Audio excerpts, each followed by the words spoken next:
Nous sommes africains et panafricains parfois à regarder la chaîne de télévision panafricaine Afrique Média. Et c'est un plaisir de vous savoir toujours nombreux à suivre les programmes que nous mettons à votre disposition. Aujourd'hui, je sais, vous ne vous attendiez pas vraiment à cela, mais c'est une occasion pour nous de parler avec des illustres personnalités sur le plateau d'Afrique Média face à l'actualité. Nous sommes toujours confrontés à l'actualité tous les jours et aujourd'hui encore, nous allons parler d'un fait qui est longuement discuté par le peuple africain. Et nous parlons du franc CFA et bien sûr nous nous intéressons aussi au fait que le Nigeria aujourd'hui soit devenu la première puissance économique en Afrique. Nous essaierons de comprendre ce fait-là dans cette édition de face à l'actualité. Alors, nous recevons sur ce plateau pour la cause une personne que bon nombre d'Africains connaissent. Il s'appelle Nicolas Borou, le professeur pour habiller son nom. Il est docteur en économie et professeur à la Sorbonne en France. Auteur de l'ouvrage que vous allez voir tout à l'heure, Le franc CFA et l'euro contre l'Afrique, et qui nous démontre comment comment et le pourquoi du franc CFA et le pourquoi le franc CFA est une monnaie nocive pour les pays qui l'utilisent. Et vous êtes, il faut le dire, ivoirien, professeur Nicolas Borou, bienvenue dans cette édition. Merci de me recevoir. D'accord, c'est un plaisir de vous avoir. Parce qu'on sait que ce n'est pas du tout facile de vous avoir sur les plateaux, que ce soit à Afrique Média, que ce soit dans d'autres médias. Oui, en fait, nous travaillons énormément avec les médias pour pouvoir justement donner l'information à tout le monde et voir comment le franc CFA bloque structurellement l'Afrique. D'accord. La première question qu'on a envie de vous poser en voyant ce livre que vous avez commis et qui est sur le marché actuellement, Nicolas Borou, vous le voyez bien à l'écran, le franc CFA et l'euro contre l'Afrique, nouvelle préface du professeur François Dengoué, qui est aussi à votre compagnie pour la même cause, les conférences. Alors, nous allons tout simplement parler de ce livre avec vous et décrypter un peu la question concernant le franc CFA dans cette édition. La première question qu'on a envie de vous poser, pourquoi est-ce que vous pensez que l'euro et justement le franc CFA freinent le développement en Afrique? Bien, merci. C'est que, en fait, il faut déjà savoir que veut dire le franc CFA. Le franc CFA veut dire originellement le franc des colonies françaises d'Afrique. C'est une monnaie purement coloniale inventée par et pour les colons. Donc, on voit bien que la perpétuation, ou du moins c'est le maintien du franc CFA, ne fait que perpétuer la colonisation. Et les trois banques centrales. Pour mémoire, rappelons avec force que la monnaie appartient toujours et toujours au peuple. Autrement dit, ce sont les représentants du peuple, dans certains cas, comme les parlementaires, qui ont le pouvoir de la monnaie. Dans ce cas d'espèce, le franc des colonies françaises d'Afrique a été inventé en 1945, conformément à l'article 3 du décret 45-01-36 par le général de Gaulle. On n'a jamais demandé l'avis des Africains après l'indépendance politique. Ça veut dire que c'est une monnaie anticonstitutionnelle. Mais elle est au service de la France. Donc, pour qu'on puisse aller très vite à l'essentiel, nous pouvons aussi rappeler que le franc CFA a été certes inventé par le général de Gaulle, mais le grand-père du franc CFA est Hermann Göring, qui lui-même a appliqué à la France et aux autres pays contis ce qu'on appelle le nazisme monétaire, qui est méconnu. Donc, du peuple africain déjà. Pardon? Méconnu du peuple africain. D'abord des Français eux-mêmes, puisque nous faisons les mêmes conférences en France, et des Africains. C'est-à-dire que le nazisme monétaire se manifeste par 4 manières, à savoir la présence des nazis au cœur du système financier du pays conti comme la France. Deuxième manière, la dévaluation de la monnaie locale trouvée sur place par les Allemands. Troisième manière, le remplacement de la monnaie locale par une monnaie purement coloniale. Et enfin, ce qu'ils appellent le clearing, qui est devenu pour nous ce qu'on appelle les comptes d'opération. Donc, pour pouvoir gagner du temps, si vous voulez, on pourra passer rapidement en revue les institutions et on verra bien que ce n'est rien d'autre que la reproduction du nazisme monétaire. Par exemple, au niveau des institutions, nous avons dit qu'il y a la conférence des chefs d'État. La conférence des chefs d'État qui, en principe, comme disent les tests, prennent la décision à l'unanimité. Mais dans la réalité, c'est que la décision elle est prise par la France. Par exemple, lorsqu'un pays africain veut rentrer dans la zone franc CFA, il lui faut l'accord préalable de la France. Pour une raison simple. On sait quand même que ce sont les pays francophones, généralement, qui se retrouvent dans cette zone-là. Bien sûr, ils sont 15 pays et qui sont justement mis dans le colonialisme monétaire. Alors, professeur, je propose, avant que nous revenions sur ce sujet-là, pour que vous nous donniez déjà les principes, parce que vous parlez de 4 principes qui font que nous puissions comprendre aujourd'hui que le franc CFA n'a pas le droit de se retrouver en Afrique, surtout en Afrique francophone. Et il y a justement un papier que nous a préparé un journaliste d'Afrique Média, éditorialiste, et il s'appelle Steve Jocelyn-Goss. Vous allez comprendre ce qu'il pense du franc CFA, et on revient après pour en discuter. La rencontre des ministres des Finances des 16 pays de la zone franc du 11 au 13 avril 2011 dans la capitale tchadienne avait été sanctionnée par un communiqué de presse. Les participants à cette réunion avaient échangé sur la situation économique de la zone franc et avaient pris note des perspectives de croissance dans les différentes institutions financières sous-régionales. Dans la zone CEMAC, notait le document, la croissance dépassera 4,5 voire 5% du fait de la progression des recettes pétrolières et des projets structurants dans les pays de la sous-région Afrique centrale. Au niveau de l'UEMOA, les perspectives de croissance sont encore très incertaines, compte tenu de l'instabilité de la Côte d'Ivoire.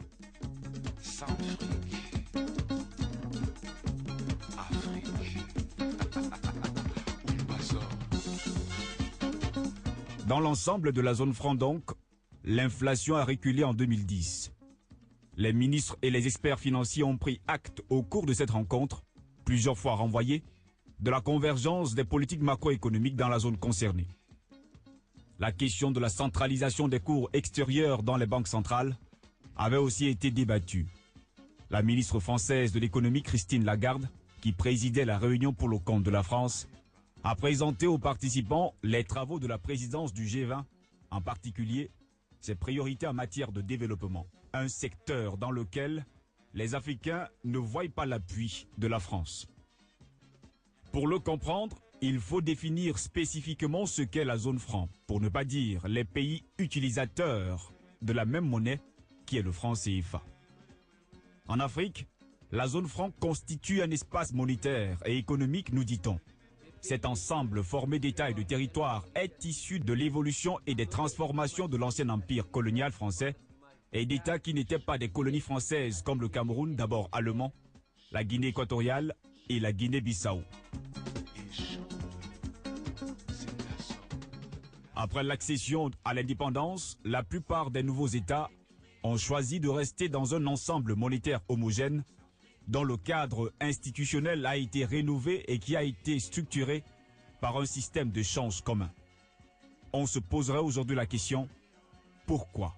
Pourquoi la France continue-t-elle de maintenir ce franc CFA alors que certains pays francophones ne font que peu d'efforts au niveau de leur gouvernance économique face aux résultats économiques obtenus au niveau de l'amélioration de la pauvreté et du bien-être des populations?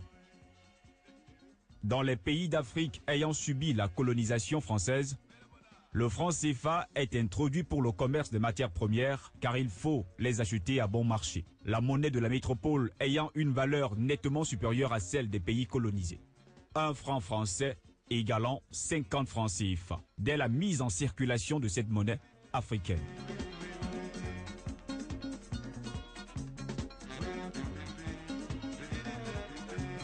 Ce qui fait que le Français qui vient en Afrique, rémunéré au même titre que celui qui est resté au pays, voit l'argent que lui verse la métropole multiplié par 50. Et avec cette conversion, les matières premières coûtent extrêmement moins cher, ainsi que la main-d'œuvre payée avec la monnaie locale. Contre toute attente, l'indépendance juridique ne s'accompagne pas de l'indépendance économique. Les territoires français d'Afrique s'étant transformés en républiques continuent à être liés économiquement, à leurs anciens maîtres par le biais de ce même franc CFA qui, au fil des années, subira une dévaluation de 50% en 1994.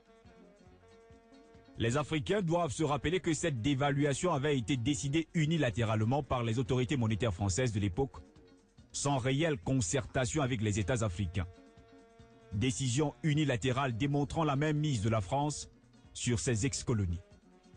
Et cette nouvelle donne monétaire va continuer à créer un grand malaise dans les économies et pouvoirs d'achat des Africaines.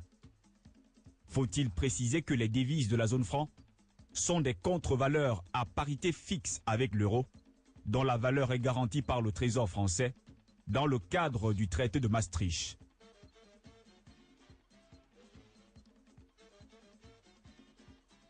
Créé initialement en 1939, juste avant la Seconde Guerre mondiale, de fait, le franc CFA est officiellement né le 26 septembre 1945, jour où la France ratifie les accords de Bretton Woods et procède à sa première déclaration de parité au Fonds monétaire international, le FMI. Il signifie alors franc des colonies françaises d'Afrique. Il est alors émis par la Caisse centrale de France d'Outre-mer. En 1958, le franc CFA devient franc de la communauté française d'Afrique. Géré par le Trésor français par le biais du compte d'opération, le franc CFA en Afrique occidentale et centrale est sous contrôle de deux banques régionales créées pour la circonstance. La Banque des États d'Afrique centrale et la Banque des États de l'Afrique de l'Ouest. Aussi, la néocolonisation se poursuit à travers ces institutions financières par un certain nombre de compétences françaises travaillant en leur sein dans le cadre de l'assistance technique et ayant un droit de veto quand les intérêts de la France se voient compromis. Ce droit de veto s'exerce surtout au niveau du conseil d'administration des banques centrales puisque la France y participe. Et c'est ce qui fait que l'institution d'une monnaie nationale s'avère compliquée dans ces ex-colonies françaises où la France continue à tirer beaucoup de bénéfices dans les échanges économiques avec ces ex-colonies, surtout quand il s'agit de l'achat des matières premières.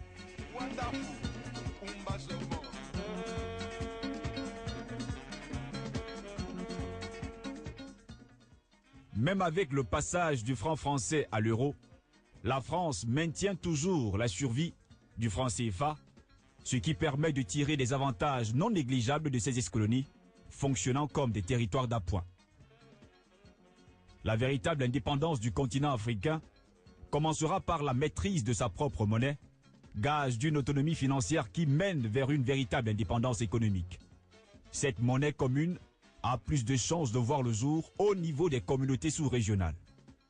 Pour rappel, la zone franc est composée de 16 pays dont 15 États africains et le 16e est tout simplement la France. Il s'agit du Bénin, du Burkina Faso, de la Côte d'Ivoire, de la Guinée-Bissau, du Mali, du Niger, du Sénégal, du Togo, du Cameroun, de la Centrafrique, du Congo, du Gabon, de la Guinée équatoriale, du Tchad, de la République fédérale des Comores et bien sûr la France.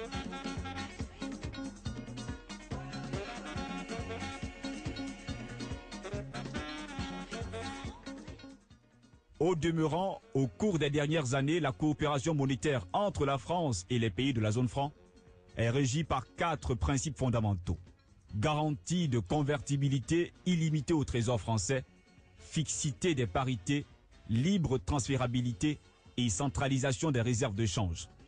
Est très souvent au centre des débats. Débats que nous espérons changeront le cours des événements en Afrique centrale et en Afrique de l'Ouest.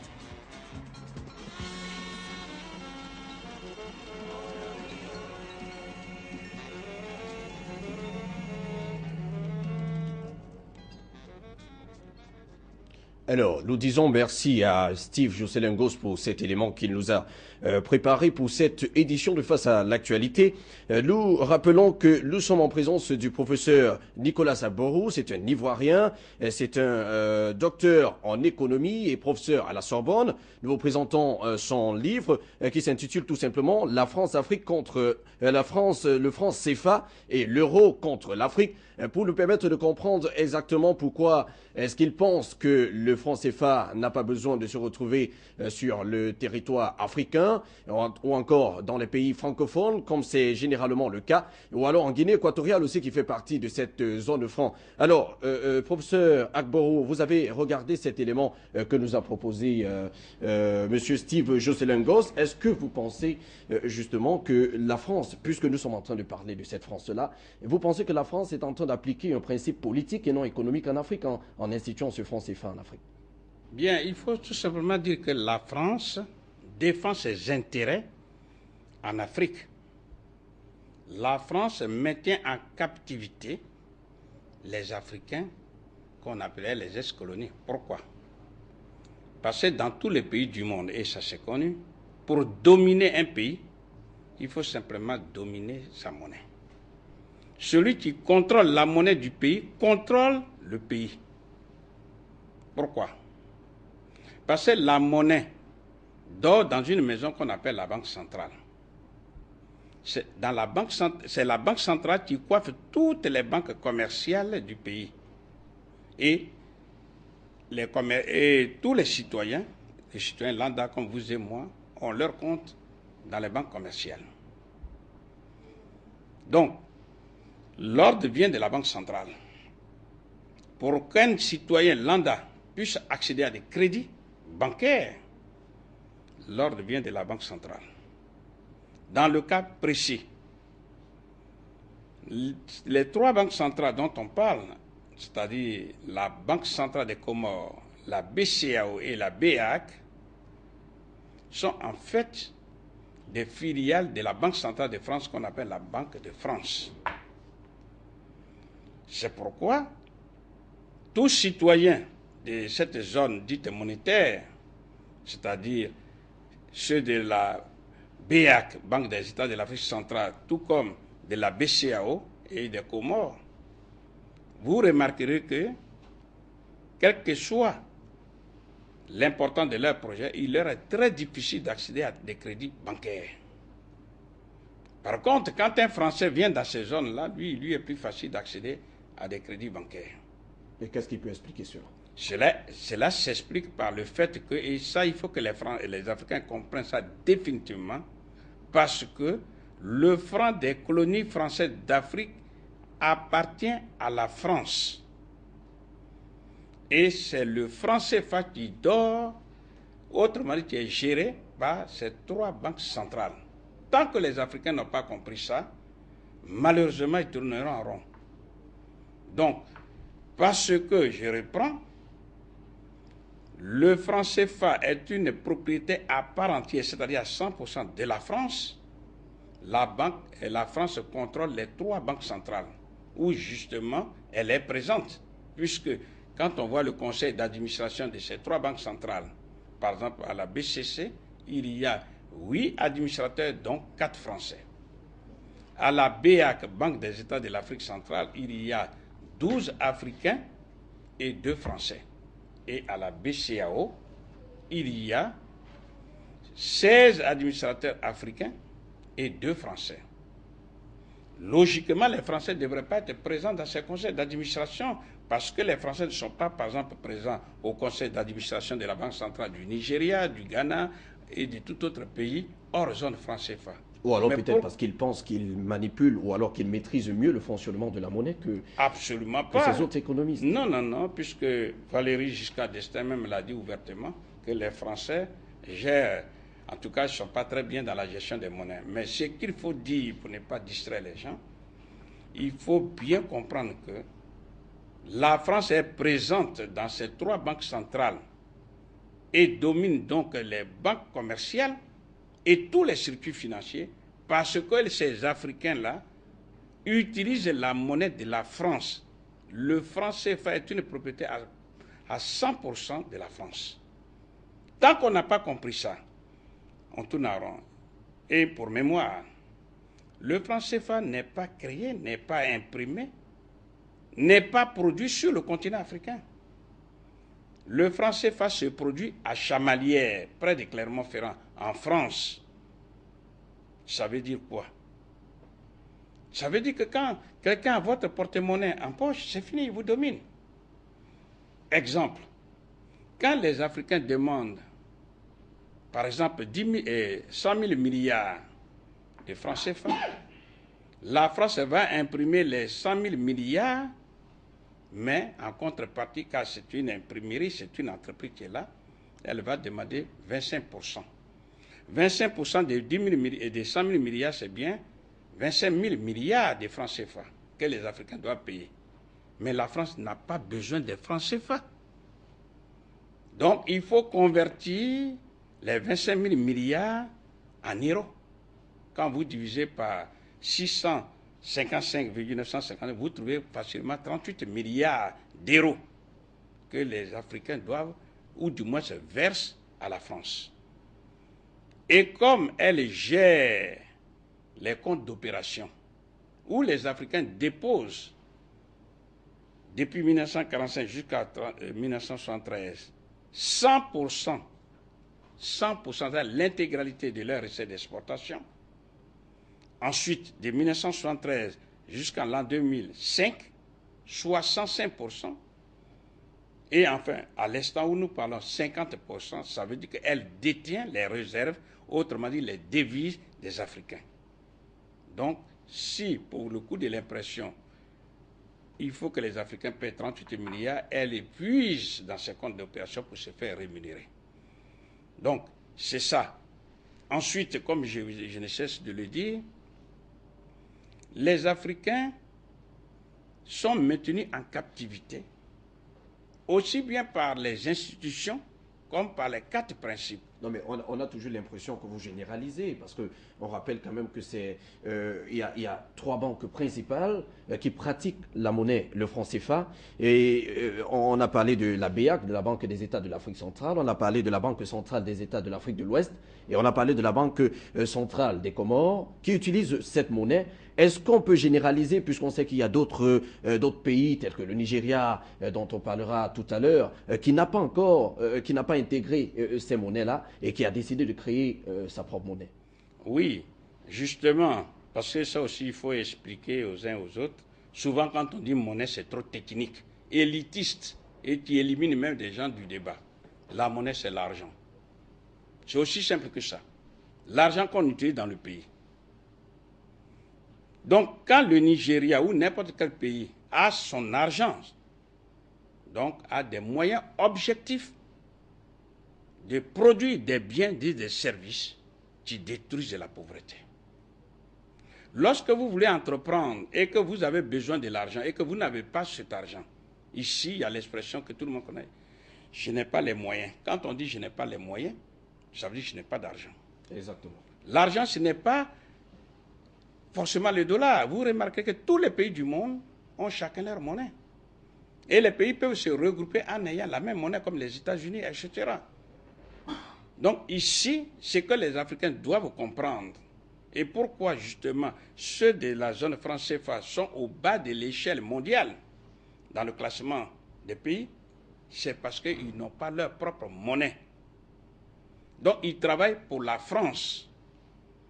C'est-à-dire, comme je l'ai expliqué, à travers les comptes d'opération, lorsqu'ils gagnent de l'argent à l'extérieur, parce qu'ils ont vendu à l'extérieur, ils donnent la totalité à la France. S'ils ont eu, par exemple, 1000 milliards de dollars, ils donnent à la France l'intégralité de 1945 jusqu'à 1973. Okay.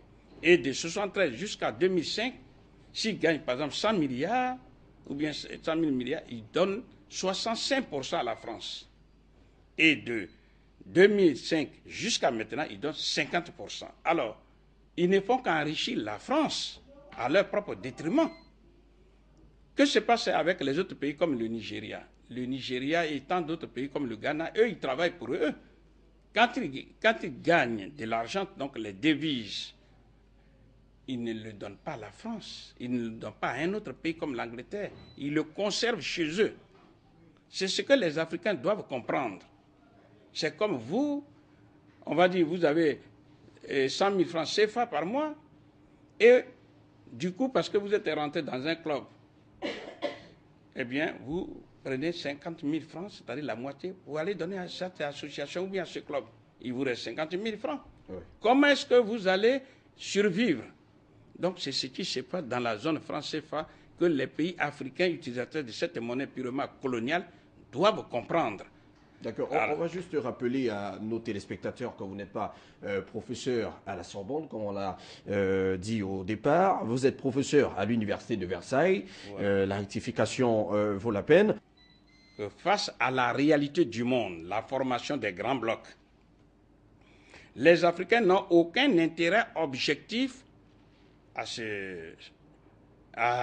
se séparer. Au contraire, ils doivent s'unir. Parce que quand on voit les grands blocs, quels sont les premiers partenaires économiques des Africains? Surtout ceux de l'Afrique francophone, c'est bien l'Europe. L'Union européenne, qui est en train de se créer, en fait, qui s'est créée pour aboutir aux États-Unis d'Europe. Ça, c'est un grand bloc. Lorsqu'on regarde au niveau des États-Unis d'Amérique, ils sont déjà 50. Et ils viennent de créer ce qu'on appelle l'ALENA, c'est-à-dire accord de libre-échange nord-américain qui regroupe les États-Unis d'Amérique, le Canada et le Mexique. Ça fait déjà un grand bloc. Exactement. Ensuite, tous ceux qui sont au sud de l'Amérique, ils forment le Mercosur. Donc vous voyez bien qu'entre l'ALENA, donc les pays du nord de l'Amérique, et ceux qui sont au sud, il y a deux blocs, un pas franchi, et puis toute l'Amérique sera unie plus tard, parce que c'est comme ça qu'on construit un pays. Au niveau de l'Asie, il y a non seulement la grande Chine, mais il y a ce qu'on appelle l'ASEAN, c'est-à-dire Association des pays de l'Asie du Sud-Est, qui aujourd'hui vient de se regrouper avec la Chine. Au niveau de l'Australie, l'Australie est à la fois un pays et en même temps un continent. Le maillon faible dans tout ça, c'est l'Afrique. Quel est l'intérêt objectif que nous avons à gagner à faire des micro-États? Donc, l'émiettement des pays africains n'est pas conseillé. Ces trois banques centrales dont on parle, qui sont en fait le produit de la création de la France, il suffit simplement d'éliminer ça et on forme une seule banque centrale. Pour que ces 15 pays d'Afrique soient effectivement unis et construisent un noyau fédérateur de l'Afrique. Comment est-ce que c'est possible? Est-ce que vous pensez que les Africains qui se retrouvent dans ces trois entités-là sont capables de se réunir aujourd'hui pour justement créer leur propre monnaie ensemble? C'est possible parce qu'ils n'ont qu'à simplement prendre conscience qu'ils utilisent le franc des colonies françaises d'Afrique, c'est-à-dire une monnaie qui n'est pas la leur. Ils utilisent une monnaie étrangère, une monnaie qui leur est nuisible.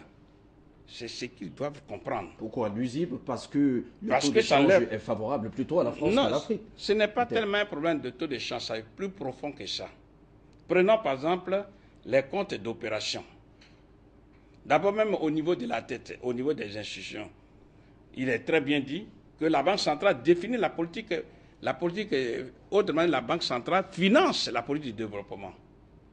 Or, au cœur de ces trois banques centrales, sinon conseil d'administration, il y a la France qui chapeaute ces conseils d'administration. Donc, qui définit quel est le volume de crédit, quel est le volume de crédit, autrement, quel est le niveau de développement socio-économique qu'il faut infliger aux Africains. Donc, depuis la tête, c'est la France qui décide. Ça, c'est déjà un élément très important. Deuxième élément très important, au niveau de ces quatre principes qui ont été énoncés, notamment le conseil d'administration, le principe des comptes d'opération qu'on appelle la centralisation des changes. Que s'est-il passé? Comme c'est un héritage du nazisme monétaire, parce que c'est ce que les nazis faisaient à la France, c'est-à-dire les Français, les nazis obligeaient les Français à exporter vers l'Allemagne des biens dont ils avaient besoin. Et au lieu de payer les Français, ils prenaient simplement leur stylo et ils mettent un signe plus dans un compte qu'ils ont ouvert en Allemagne. Et c'est comme ça qu'ils ont pillé méthodiquement l'économie française et les autres pays vassalisés. Quand la France a été libérée, et ceci grâce au concours des Africains, elle a créé ce qu'on appelle les comptes d'opération. Et comment fonctionne ce compte d'opération? La France a fait obligation à tous ces pays-là d'exporter vers elle des matières premières dont elle a besoin. Et au lieu de payer ces Africains, comme nous dit Jean Boissonnat, qui est membre du comité monétaire de la Banque centrale de France, et dit que tout simplement la France prend son stylo, exactement comme les Allemands nazis, et elle crédite, elle met un signe plus sur le compte d'opération. Et c'est comme ça qu'elle a commencé à s'approvisionner gratuitement, sans débourser une seule devise pour payer les Africains. Pour mémoire, lorsque la France veut payer le Nigeria, le Ghana, le Libéria et tout autre pays non membre de la zone franc CFA, elle puise dans ses caisses les devises pour les pays. Si ce sont les pays, les 15 pays d'Afrique, elle ne paye rien. Elle paye avec un signe plus. Ça, c'est un premier avantage que la France tire de ses comptes d'opération. Le deuxième avantage que les Africains doivent comprendre, il y a dépôt des devises africaines. On appelle devises toutes les monnaies du monde, sauf la monnaie locale. Et donc, dépose toutes ces devises 100% dans ces comptes d'opération. Le taux s'est réduit de 73 à 2005 et de 2005 maintenant, mais les Africains continuent toujours de déposer. Que fait donc la France avec ces devises africaines? Eh bien, comme nous dit le rapport Jean Naniné, tout comme Xavier de la Fournière, la France utilise les capitaux africains, 1, pour pouvoir payer ses dettes, 2, pour combler son déficit budgétaire, 3, pour combler son déficit de la balance des paiements. Mais mieux, elle utilise les devises africaines qu'elle place à des taux d'intérêt rémunérateurs et les intérêts que l'argent lui rapporte, que les capitaux rapportent, elle prend dessus pour aller endetter les Africains. Prenons un exemple. Si quelqu'un vient vous confier, admettons, 12 000 milliards, comme vous êtes prudent, vous allez confier ça à une banque, qui va vous rémunérer pour mémoire 1% seulement. 1% de 12 000 milliards, ça fait 120 milliards d'intérêts. C'est ce que fait la France. Et elle va prendre sur les 120 milliards d'intérêts, admettons 40 milliards, elle dit, je m'avais aidé le Cameroun. Je m'avais aidé nos amis les Africains. C'est-à-dire, elle va prêter. Non, et pourtant, c'est quand même l'argent de l'Afrique. Voilà. Et okay. Ce sont les Africains qui sont les seuls au monde à donner des armes puissantes à leurs bourreaux sempiternels pour se rendre esclaves financièrement. D'accord. Sauf que j'aimerais quand même savoir, parce que quand vous arrivez, vous êtes en France, vous donnez cours en France. J'aimerais savoir comment est-ce qu'ils reçoivent, eux, les Français, les conférences que vous donnez dans ce pays-là. C'est très bien. Il faut rappeler avec force que le franc CFA n'est pas enseigné en France.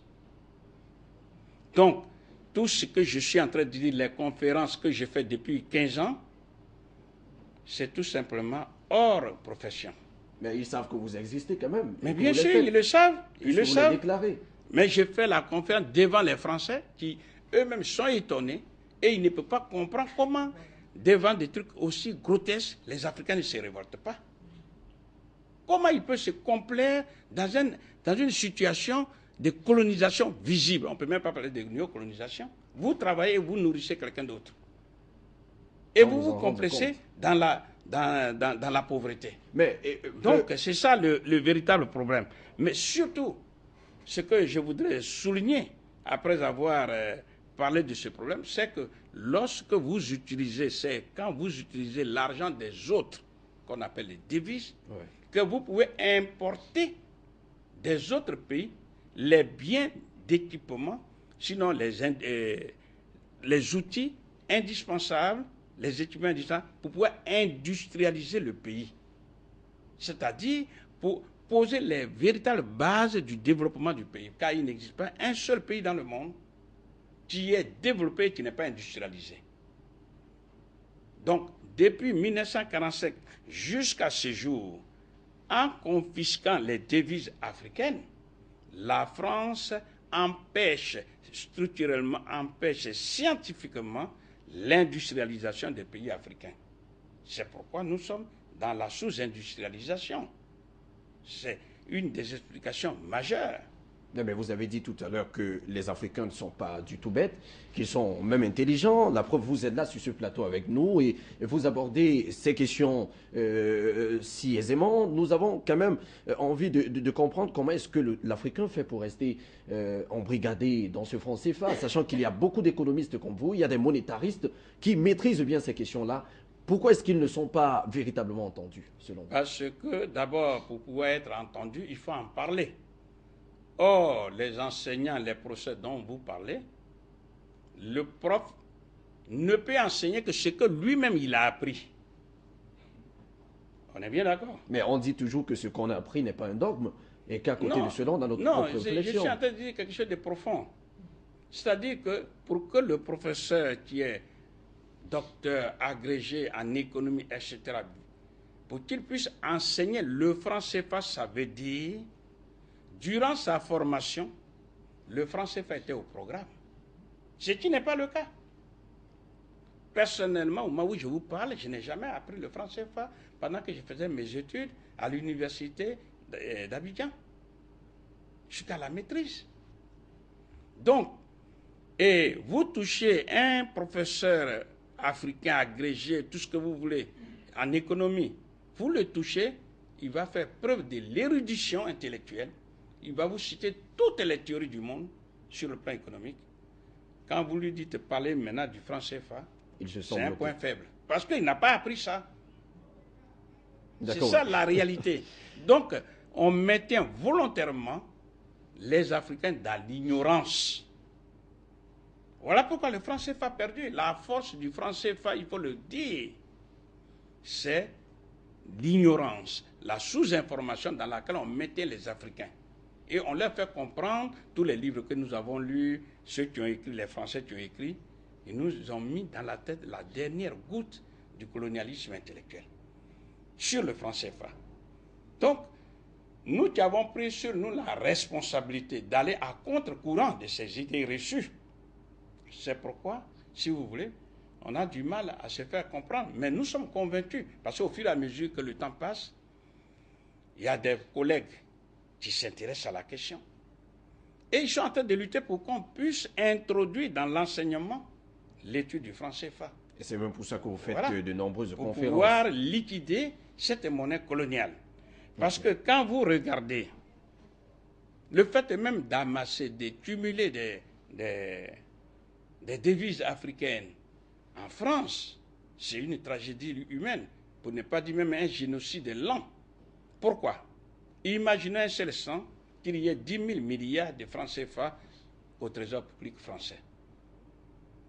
Lorsqu'on demande quel est le revenu par an, le revenu annuel, je dis bien annuel, d'un paysan africain, eh bien, en Côte d'Ivoire, par exemple, c'est 100 000 francs CFA. Quand vous divisez les 10 000 milliards par 100 000, vous trouvez l'équivalent de 100 millions de paysans littéralement privés de leurs revenus du 1er janvier jusqu'au 31 décembre. Quelqu'un qui est privé de ses revenus, on le tue. C'est une mort programmée. Non, mais et là, celui qui est privé de ses revenus-là pense que c'est l'État qui est la source de son malheur. D'abord, il ne comprend même pas pourquoi. En tout cas, il ne comprend pas ce problème-là. Donc, c'est ça. Maintenant, pour nous et pour les autres, parce que malheureusement, le temps avance très vite, en dehors des comptes d'opération, il y a aussi ce qu'on appelle le principe de la libre convertibilité des francs CFA en CFA, non, en euros. Que dit ce principe? Parce que c'est là aussi on arrive à maintenir les Africains et les Africains dans l'ignorance la plus totale, que le franc CFA est une monnaie convertible. C'est-à-dire, lorsque vous prenez le franc CFA, que vous allez dans n'importe quel pays du monde, vous pouvez accéder à la monnaie des autres pays où vous allez. C'est ça, on appelle une monnaie convertie. Exemple, je prends le dollar, je viens d'arriver au Cameroun, je m'avais dans une banque, on m'échange ça contre le franc CFA camerounais. Le franc CFA, contrairement à ce qu'on dit, n'est pas une monnaie convertible. Même pas en France. C'est-à-dire, si vous avez des francs CFA dans votre poche, que vous allez en France, en Belgique, partout, vous les sortez, vous n'aurez pas la monnaie du pays. C'est ce qu'on appelle une monnaie n'est pas convertible. Mais pire, quand vous prenez les francs CFA qui circulent, par exemple, en Afrique centrale, comme au Cameroun, et que vous allez en Afrique de l'Ouest, comme en Côte d'Ivoire, vous ne pouvez pas les utiliser, et réciproquement. C'est-à-dire, je viens de Côte d'Ivoire, j'ai des francs CFA qui portent le nom de la BCAO, je m'avais sur le terrain, au marché du Cameroun, j'ai fait sortir les mêmes francs CFA, on dit non, ça ne marche pas. Donc, les francs CFA ne sont pas interchangeables. Qu'est-ce qui est derrière? Ce qui est derrière, il s'agit de cloisonner commercialement les deux zones dites monétaires. Okay. Pour que les Africains ne commercent pas entre eux, mais tous ils sont arrivés vers la France pour servir la métropole. D'accord, c'est une saine division. En quoi elle est saine? Voilà, puisque de toutes les façons, elles vont converger vers la France, mais c'est quand même une division. Vers le pays colonisateur. Voilà, ça veut dire qu'en Afrique, déjà, eux ont réussi à les diviser, mais ils ne savent pas que c'est le même objectif qui sera atteint. Donc, tout ça, il faut prendre conscience pour dire, quand on vous dit il y a la libre convertibilité, c'est inexact. Mais ce qu'il faut aussi comprendre, il faut expliquer aux Africains ce qu'on appelle la garantie de convertibilité illimitée, ça sans aucune limite. Qu'est-ce que ça veut dire? Pour ceux qui ont suivi l'actualité avec M. Bruno Cabriac sur Vox Africa, oui, il expliquait que, en récitant bien sûr le principe, que cela veut dire, quelle que soit la quantité de francs CFA que les Africains vont apporter à la France va leur donner des devises, va les convertir en euros. C'est ça. Et que c'est un accès illimité aux devises. Nous disons froidement, scientifiquement, que c'est inexact, au moins pour 6 raisons. Première raison, le franc CFA ne se produit pas sur le continent africain. Donc les Africains n'ont pas le droit d'émettre, de produire les francs CFA à volonté. Ça, c'est déjà un. Deuxièmement, les Français sont présents au conseil d'administration, où, comme nous dit M. Christian Noyer, gouverneur de la Banque centrale, où la France limite volontairement ce qu'on appelle le financement monétaire des économies africaines, puisque c'est elle qui décide. Troisième raison, froide, c'est que la France n'a pas le pouvoir de créer les zéros. Il faut que les Africains le sachent. Les zéros se produisent à Francfort, en Allemagne. Ça veut dire, par exemple, si les Africains présentaient à la France 656 000 milliards de francs CFA, dit France, il faut nous convertir ça en euros. L'équivalent, c'est 1000 milliards d'euros. Objectivement, la France ne peut pas le faire. Parce que je vous l'ai dit, même si la France le voulait, elle n'a pas ce pouvoir de création des zéros. Quatrième raison,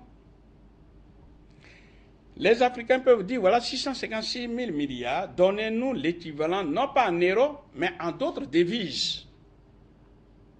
Puisque c'est une garantie illimitée de convertibilité en devises. Un accès illimité aux devises. Mais réfléchissons ensemble. Pour que la France puisse donner aux Africains des devises en quantité illimitée, cela suppose qu'elle-même possède ces devises en quantité illimitée, ce qui est objectivement faux. Puisque si elle avait des devises en quantité illimitée, elle aurait utilisé ça pour résoudre ses problèmes de chômage là-bas. Donc, ça c'est inexact. C'est aux Africains de comprendre, de sortir vraiment de la niaiserie. Mais on a envie de croire que c'est quand même la hiérarchie de chaque pays qui devrait faire comprendre au peuple, au plus bas peuple, que, en fait, en principe, on n'a pas besoin d'avoir le franc CFA en Afrique. Alors, ce qu'on retient déjà de cette première partie, parce que nous allons avoir une deuxième partie où nous recevrons les consultants d'Afrique Média qui viendront apprécier ce que vous avez dit depuis le début. Alors, le franc CFA, vous l'avez dit, est fabriqué à Chamalières. J'espère que je prononce bien le nom de la ville en France. L'euro est fabriqué à Francfort, en Allemagne, ce qui fait que la France déjà ne maîtrise pas elle-même la fabrication de l'euro. Et d'un autre côté, les Français font partie du conseil d'administration, que ce soit à la BCAO, que ce soit à la BEAC, ou encore à la Banque centrale des Comores. Alors, je vais vous proposer de regarder un autre élément. Vous êtes ivoirien et votre président a une autre vision de ce que vous êtes en train de nous dire. Nous allons regarder cet élément de Alassane Dramane Ouattara, son Excellence Alassane Dramane Ouattara, qui se retrouvait sur un plateau de TV5 Monde, un plateau international, avec le concours de la réalisation. On va regarder cet élément et on revient juste après. On parle de plus en plus, et on en a parlé notamment à Deauville, même si ce n'était pas au programme de Christine Lagarde comme future directrice générale du FMI. Vous trouvez que c'est une bonne candidature? Vous avez été directeur général adjoint. Je soutiens à fond Mme Christine Lagarde. Elle sera un excellent directeur général pour le Fonds monétaire international que je connais bien. Est-ce que le fait justement d'avoir été directeur général adjoint du FMI facilite vos contacts pour justement une relance de l'économie ivoirienne? Mais tout à fait, c'est quand même un monde que je connais bien. J'ai eu le privilège d'y avoir fait de nombreuses années, pas seulement en tant que directeur général adjoint, mais en tant que directeur Afrique. Et, je pense que cela va aider la Côte d'Ivoire. Vous êtes pour le maintien du franc CFA, c'est un signe aussi de dépendance par rapport à la France? Monsieur, non, je pense que vous avez des vieux clichés. Ce n'est pas un signe de dépendance. J'ai été gouverneur de la Banque centrale. J'ai jamais eu un Français dans mes bureaux à la Banque centrale. Ce sont de faux clichés. La monnaie, donc CFA, est une monnaie indépendante, gérée par les Africains, avec une parité fixe que nous avons choisie, que nous pouvons abandonner si nous le souhaitons, mais c'est dans l'intérêt de ces pays. Sans la parité fixe, les populations seraient plus pauvres aujourd'hui. Il y aurait une inflation galopante, surtout avec la crise ivoirienne. Donc arrêtons les vieux schémas. Voilà, Monsieur le Président, ce sera le mot de la fin. Vous tordez le cou à des vieux clichés. Voilà. Alors il faut en sortir avec ces vieux clichés, ces réseaux, ces termes que apparemment de France-Afrique, des choses qui n'ont rien à voir avec la réalité du quotidien des Africains. Les Africains, nous voulons faire en sorte que l'Afrique se porte mieux, que les Africains puissent profiter de la mondialisation et que l'Afrique se modernise de plus en plus et de mieux en mieux pour le bien de tous les Africains. Ce sera vraiment le mot de la fin. Voilà. Il me reste à vous remercier d'avoir été notre invité exceptionnel. Voilà. Merci à vous deux. Merci. D'accord, il est très clair dans ses propos, le président ivoirien actuel, le président Alassane Dramane Ouattara, qui, pour lui, le franc CFA, finalement, c'est peut-être une bonne manne pour les Africains, surtout de la zone francophone, qui ont pour objectif, en tout cas, d'adopter cette monnaie pour permettre, il a dit, une bonne parité et plusieurs autres choses que vous comprenez certainement mieux que nous. Mais d'un autre côté, on sait qu'il est économiste comme vous. Et donc, il a étudié dans de très grandes écoles. Est-ce que vous pensez que c'est fortuit ce qu'il vient de déclarer? Bien, je ne vais pas rentrer dans un débat frontal avec monsieur le chef de l'État. On demande juste votre appréciation. Non, c'est-à-dire que je suis là pour expliquer aux Africains ce qui est. Le principe de la fixité des parités, ça veut dire quoi? Lorsque vous avez 1 euro, on vous donne toujours et toujours, en arrondissant, 656 francs CFA. Ça ne change pas. Qu'est-ce qu'il y a derrière? D'abord, on fait comprendre aux Africains que c'est une bonne chose. Lorsque le principe de la fixité existe, ça veut dire que vous êtes dépouillé de l'arme monétaire. Je m'explique. Lorsqu'un pays voit son économie, dans un sens plutôt dans un, peut à tout moment d'évaluer ou réévaluer sa monnaie pour se protéger, pour avoir ses intérêts, ils sont couverts. Prenons le cas de l'Amérique. Quand l'Amérique a connu ce problème du 11 septembre 2001, l'Amérique a fait baisser la valeur de son dollar. Et du coup, l'euro s'est retrouvé, comme on dit, apprécié. Donc, du coup, les produits français et européens sont devenus trop chers. On dit qu'ils ne sont pas compétitifs. Et quand bien le marché américain est ouvert, leurs produits étant trop chers, ils ne peuvent pas vendre. Par contre, les Américains peuvent vendre chez eux. C'est ça l'outil monétaire.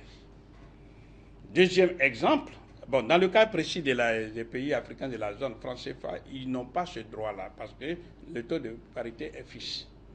Mais surtout, ce qu'il faut savoir, nous sommes sur le marché des changes, c'est-à-dire le marché des monnaies, où il y a la loi de l'offre et de la demande. Okay. Donc, si l'offre des monnaies et des francs CFA disponibles sur le marché, c'est-à-dire la quantité des francs CFA est supérieure à sa demande, normalement, son prix qu'on appelle le coût baisse. Donc, au lieu de donner pour 1 euro, au lieu de donner par exemple 656 francs CFA, on serait par exemple à donner 1200 ou bien 1500. Du coup, c'est la France qui gère. Demande aux Africains de se faire acquéreurs, de se faire demandeurs, d'acheter leur propre monnaie, le franc CFA. Or, on ne peut pas acheter le franc CFA avec les CFA. On achète les francs CFA avec les devises. Donc, la France puise dans les comptes d'opération des multiples milliards pour pouvoir faire remonter la demande des francs CFA. C'est ce qu'on appelle soutenir la monnaie. Donc, les Africains passent plus de temps à gaspiller leurs devises, à soutenir le franc CFA, plutôt qu'à utiliser ces devises pour pouvoir importer les biens d'équipement dont ils ont besoin. Ça fait partie des réalités.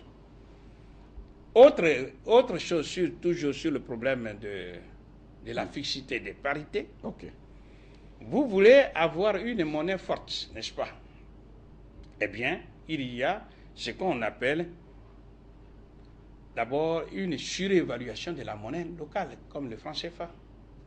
Puisque le franc CFA est surévalué, donc les produits africains deviennent trop chers. On dit qu'ils ne sont pas compétitifs.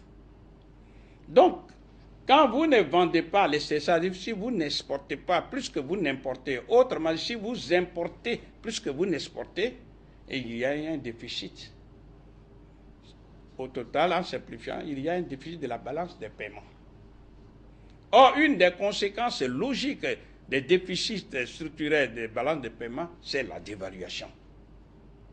Ce qui veut dire, les Européens le savent, si les Africains sont en train de dormir, il y a une programmation scientifique d'une série de dévaluations des francs CFA. Lesquelles dévaluations, lui, seront favorables aux Européens. Pourquoi? Parce que les Européens savent, admettons qu'avec 1 milliard, c'est l'équivalent en arrondissant de 656 milliards de francs CFA, qui donne 1 212 000 tonnes de café acheté à 500 francs CFA le kilo. Après la dévaluation, 1 euro, on va imaginer que ça vaut 1000 francs CFA. Donc le même milliard d'euros devient 1000 milliards de francs CFA. Okay. Qui permettent d'acheter 2 millions de tonnes de café, de café à raison de 500 francs CFA le kilo. Après la dévaluation. Du coup, quand vous faites la différence entre 2 millions de tonnes qu'il vient d'avoir après la dévaluation et 1 312 000, il y a une différence de 688 000 tonnes de café pris gratuitement par le jeu monétaire sur le dos des Africains. Et ça leur est indispensable. Ça leur est utile pour reconstruire les pays pauvres de l'Europe de l'Est qui intègrent l'Europe occidentale. Pendant ce temps, l'Afrique reste démunie. Pendant ce temps, les Africains sont toujours là, dans la misère. D'accord. Donc, un des inconvénients, et surtout il faut qu'on le sache, il y a une rigueur budgétaire qui est imposée aux pays africains de la zone franc CFA. Le budget, c'est deux parties, recettes et dépenses. Si vous gagnez 100 000 et que vous dépensez 100 000 moins 100 000 égale 0, vous êtes en équilibre. Maintenant, si vous rentrez dans un club où vous devez payer chaque mois 50 000, on va supposer que même avec vos 100 000, vous prenez 40 000 pour payer le loyer, il vous reste 60 000 pour nourrir la famille. Oui. Du jour au lendemain, vous allez rentrer dans un club CFA où vous donnez 50 000. Il vous reste 50 000. Après avoir parce que le compte d'opération sont alimentés de façon prioritaire. Donc, il vous reste 50 000. 50 000 moins 40 000 pour le loyer, il vous reste 10 000. Objectivement, vous ne pouvez pas rester dans ce loyer. Vous changez de quartier et vous allez dans les quartiers périphériques, c'est-à-dire dans les quartiers pauvres. Et on fait comprendre aux Africains que c'est ainsi qu'ils vont se développer. Donc, si vous voulez utiliser le franc CFA, il y a une rigueur monétaire et rigueur budgétaire. Et ça se manifeste comment? Eh bien, ça se voit dans l'éducation nationale, les budgets squelettiques, dans les hôpitaux qui sont des mouroirs. Quand vous voyez les bus où les gens sont entassés les uns sur les autres comme des sardines dans une boîte, etc., etc. Maintenant, on fait comprendre aussi aux Africains que parce que vous avez une monnaie forte, eh bien, vous serez plus développés. Je ne vais pas citer des gens. Mais nous disons que ça, c'est inexact. Parce qu'il suffit simplement d'ouvrir les yeux. Aujourd'hui, avec Internet, rien n'est caché.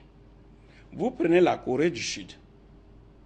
Pour avoir le même héros où le Nigérien donne 656 francs CFA en arrondissant, ou le Burkinabé donne 656 francs CFA en arrondissant, eh bien, le Sud-Coréen donne 1500 won, qui est la monnaie de la Corée du Sud. Ça veut dire le won est 2 fois plus faible. Mais quel est le revenu par habitant du Sud-Coréen, qui était 690 $ en 1960? Aujourd'hui, le Sud-Coréen, c'est 32 000 $ par personne. Bien. Deuxième exemple, vous prenez l'Indonésie. Pour avoir le même héros, l'Indonésien donne 16 500 roupies. Et pourtant, le revenu, le PIB par habitant est de 5 100. Troisième exemple, vous prenez le Vietnam. Pour avoir le même héros, le Vietnam donne 29 000 dong. Donc, c'est la monnaie du Vietnam. Le Vietnam est le deuxième pays exportateur mondial du riz et le revenu par habitant est de 3 100. Quand on sait que le Vietnam a connu plus de 10 ans de guerre contre les États-Unis d'Amérique. Enfin, le dernier exemple, c'est l'Iran. Pour avoir le même héros, l'Iran donne 35 000 rials. Et pourtant, le revenu par habitant, sinon le PIB par habitant est de 13 200. Et c'est l'Iran qui fait peur à l'Occident. Vous voyez, on peut multiplier plein d'exemples comme ça. Et pourtant, nous, quand on dit c'est 35 000, ça veut dire que le riel est 52 fois plus faible que le franc CFA.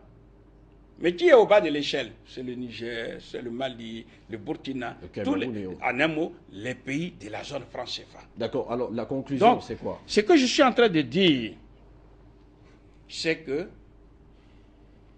lorsque les Africains refusent obstinément, parce que être accolé à l'euro, qui fait gonfler artificiellement l'euro, le franc CFA, ça donne un droit de regard des Européens sur les économies africaines au même titre que la France. C'est-à-dire, on se retrouve à la conférence de Berlin où les Européens ont pu partager l'Afrique dans leurs propres intérêts. Donc, nous sommes en train de dire que les Africains doivent faire maintenant attention. Parce que tout ce qui est mis en place, si nous ne voulons pas réfléchir par nous-mêmes et que nous continuons à marcher dans ce chemin-là, on va directement dans le sous-développement, non pas dans... Nous ne serons pas des pays en voie de développement, mais en voie de sous-développement. Et l'Afrique, demain, c'est 2 milliards de personnes à nourrir. Dans 36 ans, c'est-à-dire en l'an 2050. Ça veut dire qu'il faut prendre sur soi la responsabilité de réfléchir autrement. Parce que tout le système qui est mis en place, que ce soit au niveau des comptes d'opération, le principe de la fixité des parités, tout comme le principe de la libre convertibilité dont on vient de parler, tout ça est peut-être que vous allez nous permettre d'en parler, le principe de la libre transférabilité des capitaux de la zone franc vers la France, tout ça, ça converge vers un même but. Enrichir la France et appauvrir les Africains. C'est ça que les Africains doivent comprendre. Parce que ceux qui sont au pouvoir, il faut quand même dire un mot. Nous sommes dans un système néocolonial. Tout comme un salarié ne peut pas aller renvoyer l'employeur. Vous êtes bien d'accord? Vous êtes un simple salarié. Vous ne pouvez pas vous rebeller contre l'employeur. Oui. Sinon, il vous renvoie. Mais c'est la même chose. C'est un système, on appelle système, un ensemble d'éléments liés les uns aux autres et qui concourent tous vers un même objectif. Donc, il suffit de déplacer le maillon et puis le système ne fonctionne pas.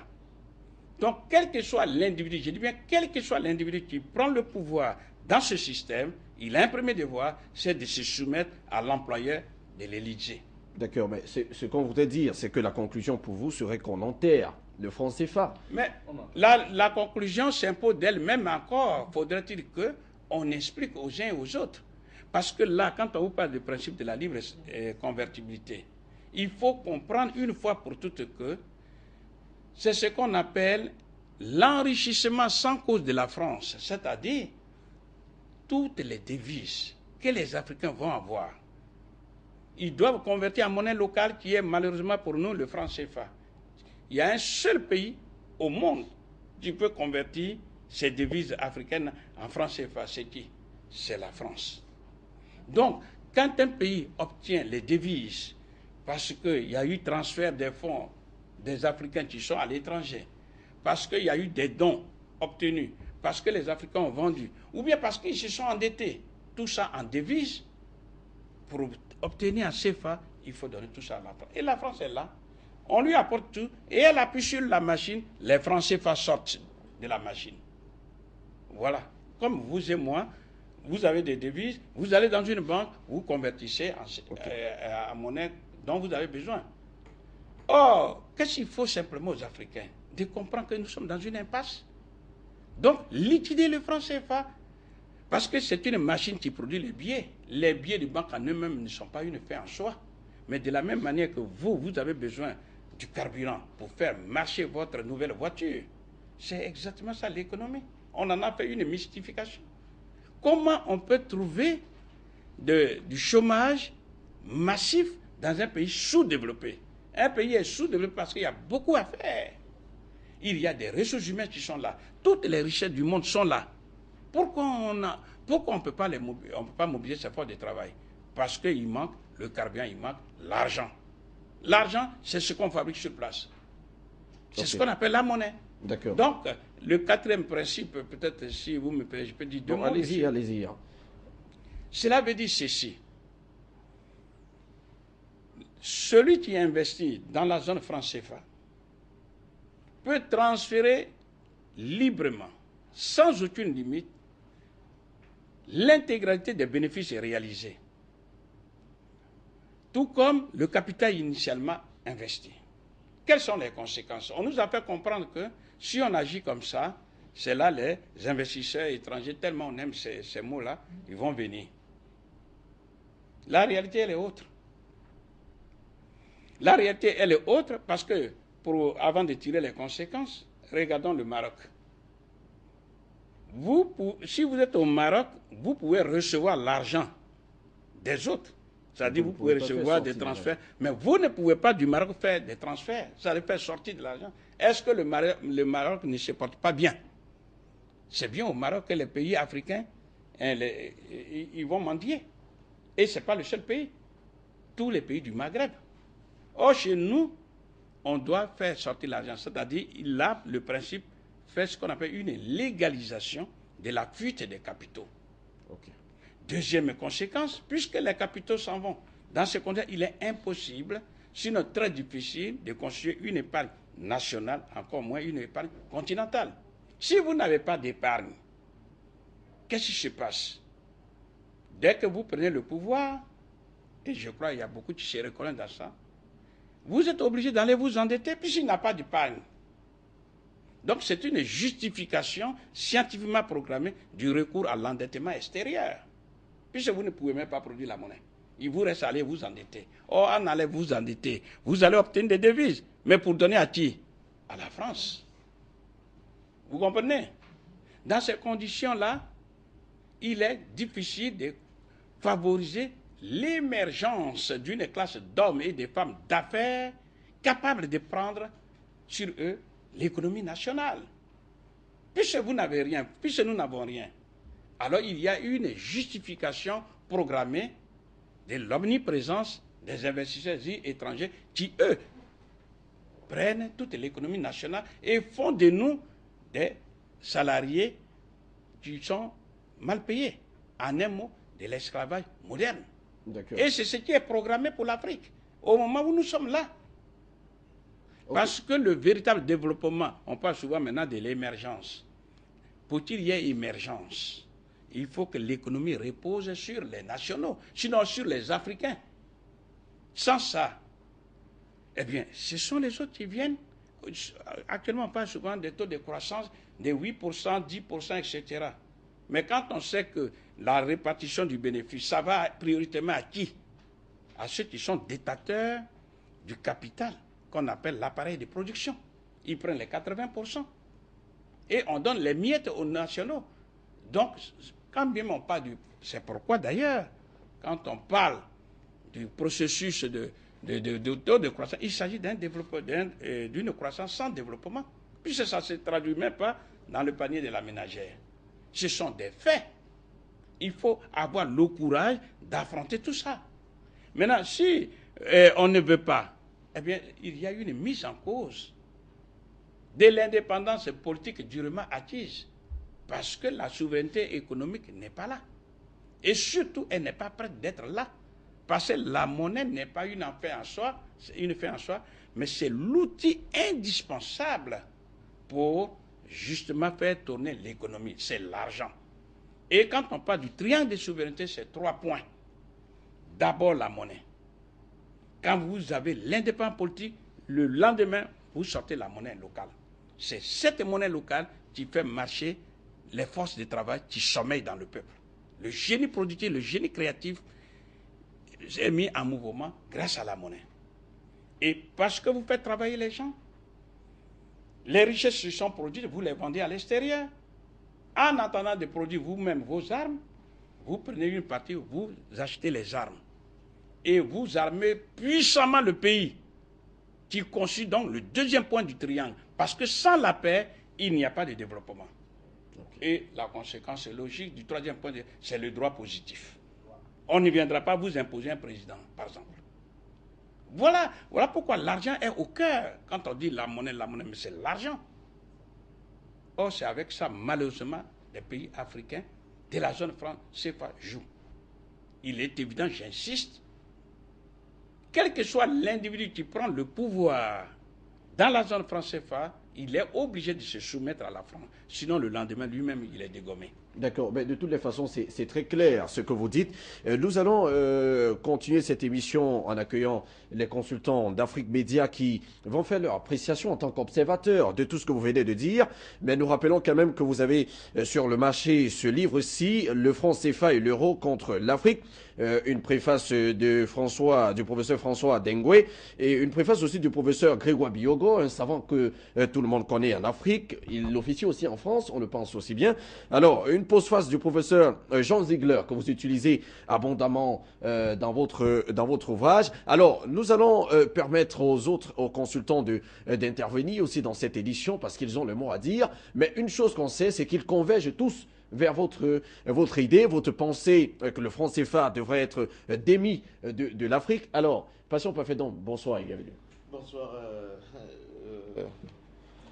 Tony Michael, je suis avec beaucoup d'émotion que j'ai suivi vraiment la brillante intervention du professeur tout à l'heure.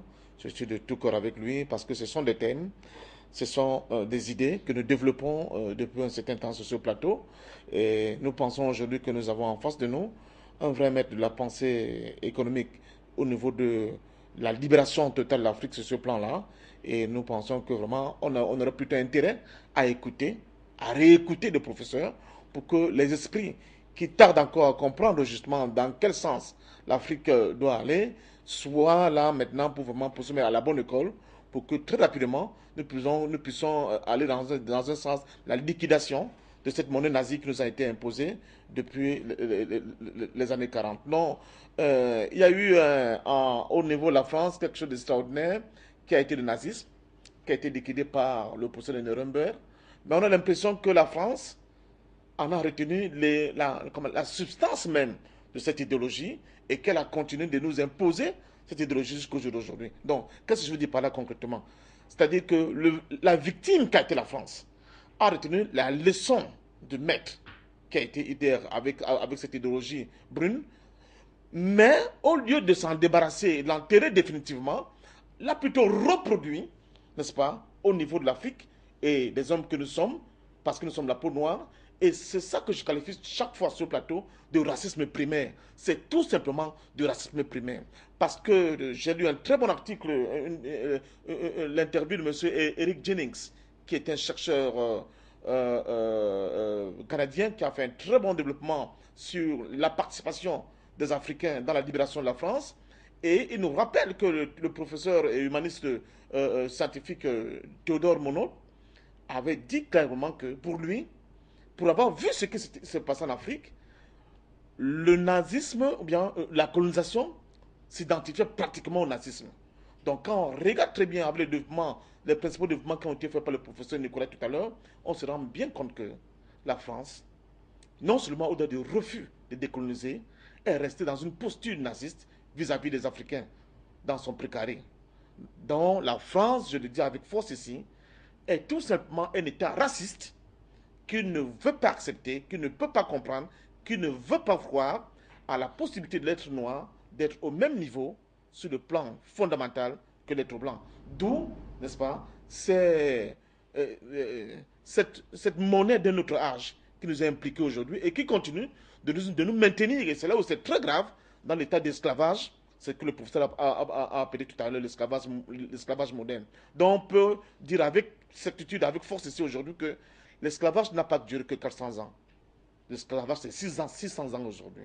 C'est-à-dire qu'il faut qu'on ajoute le siècle de la colonisation, plus le siècle du néocolonialisme qui, en fait, avec cette lourdeur, avec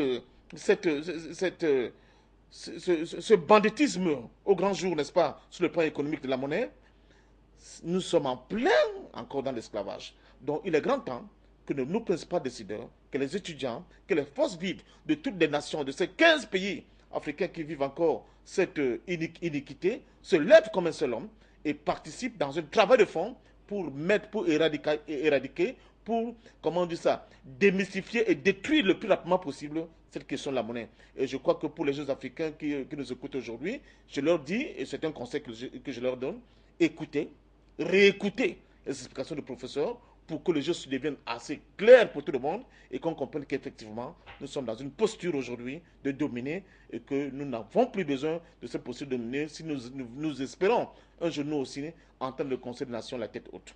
D'accord. Alors, mais de toutes les façons, on a bien compris avec le professeur qu'il faudrait enterrer le franc CFA, mais la question qu'on veut quand même se poser, c'est après le franc CFA, qu'est-ce qu'on fait? Est-ce qu'on est sûr qu'on réussira véritablement à se développer en créant une nouvelle monnaie, puisque c'est depuis qu'on demande à changer cette monnaie. Aujourd'hui, nous en sommes encore là. Alors, nous accueillons quand même sur ce plateau Son Altesse Royale Isaka Ekwala Isaka. Bonsoir et bienvenue. Bonsoir Tony, merci. D'accord, la question je vous la pose directement, puisque vous êtes déjà, on sait que vous convergez vers cette idée-là. Alors, est-ce que vous pensez qu'en enterrant le franc CFA et en créant une nouvelle monnaie dans la zone franque, ou alors dans les pays francophones et la Guinée équatoriale et les Comores qui sont concernés, on pourra véritablement atteindre l'objectif qu'on veut se fixer? Pourquoi pensez-vous que ce soit impossible? Puisque nos voisins, déjà le Nigeria, ont leur monnaie, même le Congo, RDC avait le Zaïre dans le temps. Je ne réponds pas, je trouve que c'est une question simpliste. Je veux dire que j'ai certainement la même indignation que Parfait Ndom.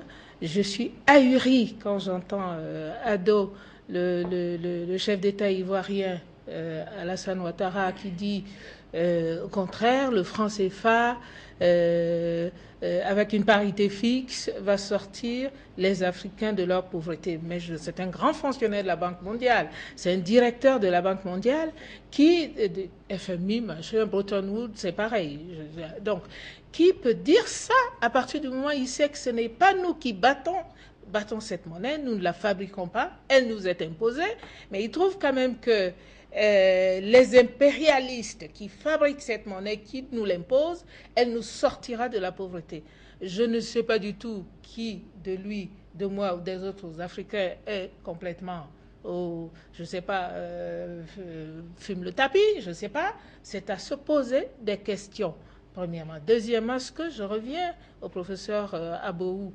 Je dis, professeur, vous êtes un éminent pédagogue. Vous êtes un enseignant, vous enseignez en France, vous êtes africain, vous êtes indigné par ces faits-là. Qu'est-ce que vous faites pour que, je suis sûr que vous n'êtes pas seul, vous êtes une poignée peut-être, mais vous n'êtes pas seul. Qu'est-ce que vous faites pour que vous rapprochez de nos décideurs, vous rapprochez de nos universités, parce que c'est la pépinière de la future Afrique, les étudiants, pour que ce message soit banalisé, publié, pour expliquer cela. Parce que moi, je sais pertinemment que je me retrouve souvent en France avec des francs CFA, personne ne les change. Pourtant, je sais que c'est la Banque de France qui est la banque par excellence qui nous est complètement, qui nous met sous le boyau. Donc, ce n'est même pas des questions à poser. Vous allez au Nigeria, c'est à peine sur 4 personnes qui changent, 1 ou 2 peuvent vous faire la faveur, mais le dollar, c'est tout de suite. L'euro, c'est tout de suite. Vous allez avec le franc CFA au Bénin, camerounais, on ne vous le change pas. Et là, vous avez utilisé le terme savamment, vous vouliez peut-être dire diaboliquement, parce que qui peut diviser pour mieux régner.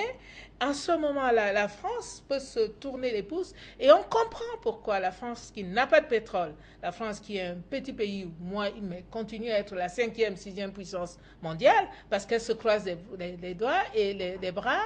Et nous, 16 pays africains, nous travaillons pour eux, nous payons sa dette et tout ça. Je reviens encore une fois, j'insiste. Trouvons un moyen de porter le message à travers l'Afrique de façon pédagogique, comme vous le faites, pour que chacun de nous, les jeunes, les vieux et tout, ait les éléments de réflexion, ait des éléments pour tout seul comprendre ce qu'il faut. Mais quant à moi, je sais depuis longtemps que nous sommes... C'est ce qui se passait. Je ne suis pas une financière ou je ne suis pas une analyste financière, okay. Parce que je sais que les États-Unis, pendant longtemps, et même jusqu'à présent, les barons anglais, la notabilité anglaise, considèrent les États-Unis comme leur banque, comme leur propriété. Parce que c'était eux, c'était leur argent. Mais les Américains, ils ont réagi. Ils ont réagi en battant quoi? Le dollar.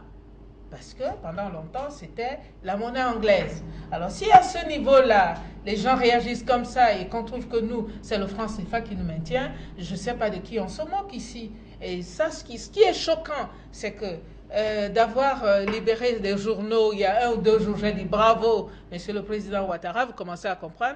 Mais de ce que je viens d'entendre là maintenant, je ne sais pas qui est-ce qu'on veut maintenir complètement comme des animaux ou bêtes sans cœur. Et parce que je n'irai pas jusqu'à ce que Parfendom m'a parlé de racisme et tout, je n'irai pas jusque-là. C'est une histoire de dominer des intérêts, ce n'est pas une histoire de coloration, parce que de toute façon, au niveau de l'Europe même, ça se passe. Les Allemands, dès qu'ils ont un moyen de prouver aux Français que vous restez en dessous de la balance économique, ils le font. Monsieur Trichet avait tout le temps des problèmes avec le président de la Banque d'Allemagne.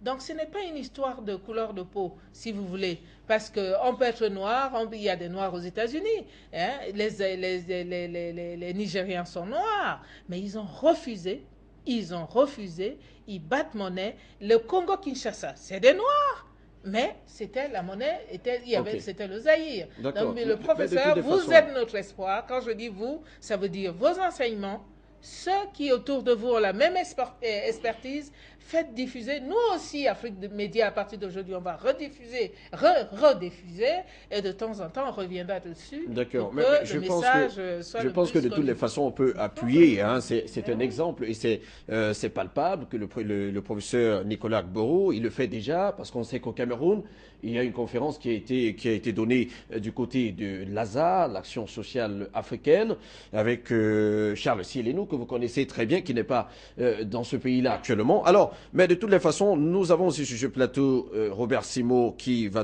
faire son appréciation de ce qu'a dit le professeur Nicolas Gboro. Mais parce que nous allons revenir aussi au Nigeria, qui est devenu la première puissance économique, j'aimerais bien que le professeur Nicolas Gboro donne son avis sur cette actualité-là. Alors, Robert Simo, bonsoir et bienvenue. Bonsoir. D'accord. Oui, je voudrais dire que je viens d'apprendre quelque chose de terrible. Enfin, apprendre, c'est trop dire. Je veux seulement dire qu'on vient encore de nous donner des informations qui nous confirment exactement nous, ce qu'on pense tout le temps sur ce plateau. À savoir qu'il y a des panafricanistes, félons, petits bourgeois, réactionnaires, qui sont à la tête des États africains et qui nous tirent par le bas. Ce que je viens d'apprendre ce soir, c'est inimaginable. À un moment, on se disait que oui, on se soutient, mais monsieur est venu ce soir confirmer ce qu'on pense de lui. Ça veut dire que c'est quelqu'un qui est là à la solde des Français, qui n'est pas au service des Africains, et c'est malheureux. Je dis encore une fois, ce soir, je suis dépassé par les événements. C'est-à-dire le professeur vient de me boucher un coin.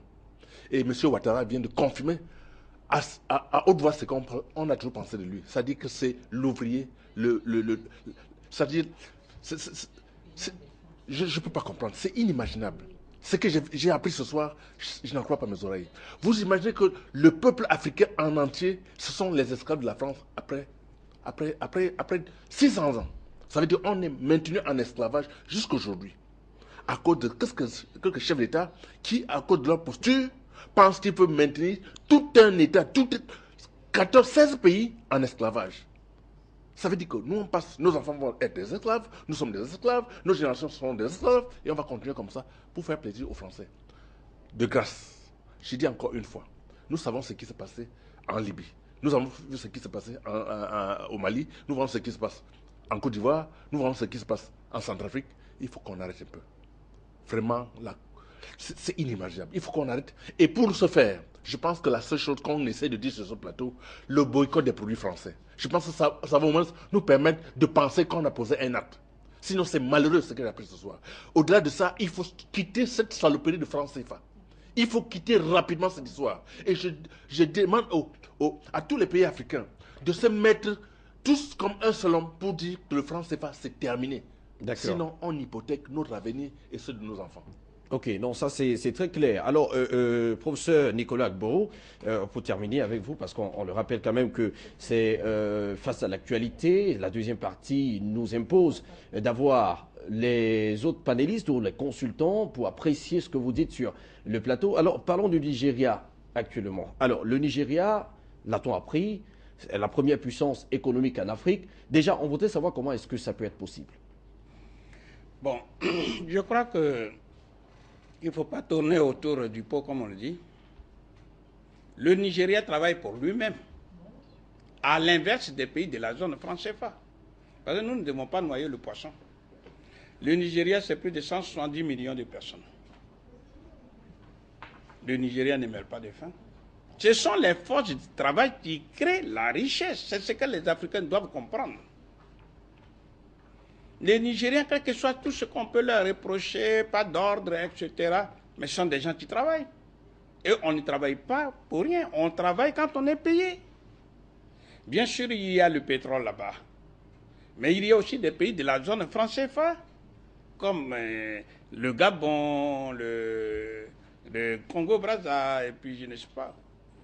Mais qui sont des pays de pétrole, mais qui n'ont pas le même niveau. Mais on a mis en exergue le fait que la culture, parce qu'on estime que le Nigeria c'est un pays créatif, alors on a mis en exergue la culture avec Nollywood, la société de production de films. De l'autre côté, on a mis la créativité musicale. Est-ce que ces deux entités peuvent permettre de dire aujourd'hui devant l'Afrique du Sud que le Nigeria est la première puissance économique? Bon, personnellement, je ne me lance pas dans cette guerre de premier ou deuxième, mais ce que je sais, C'est là mon objectif. Lorsque vous payez quelqu'un, il travaille. Si vous ne payez pas quelqu'un, il ne travaille pas. Deuxièmement, tous les êtres humains sont créatifs. Que ce soit en Afrique anglophone ou en Afrique francophone, eh bien, il y a... C'est-à-dire que ces êtres humains sont créatifs. Mais pourquoi dans la zone franc CFA, il y a un blocage? Pardon, nos inventeurs, ils existent bien en Afrique francophone. Mais est-ce qu'il y a l'argent pour les soutenir? Parce que quand on dit monnaie, c'est trop technique.